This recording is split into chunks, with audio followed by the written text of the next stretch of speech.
নাসিহা foundation, রবের সন্তুষ্টিতে কল্যাণের পথে। ইহরাম কখন খোলা যাবে বা খুলতে হবে? প্রথম কথা হচ্ছে এহরাম খোলার বিষয় নেই।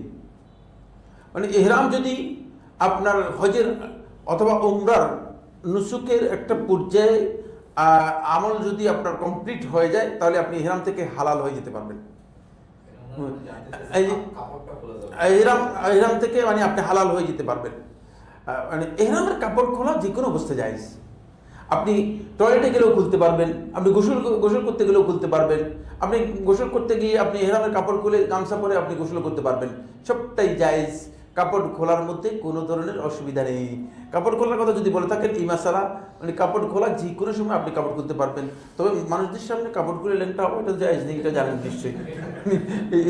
এটা তো অবশ্যই জানার কথা, এটা নয়।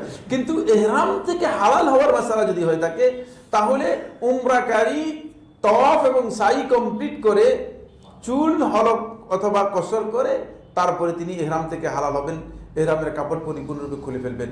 আর হজকারী তিনি মানে আরাফাত, মুজদালিফা, তারপরে মিনাতে জামরায় আকাবায় পাথর নিক্ষেপ করার পরে হলক করে অথবা কসর করে হালাল হয়ে তারপরে ইহরামের কাপড় খুলবেন। জি।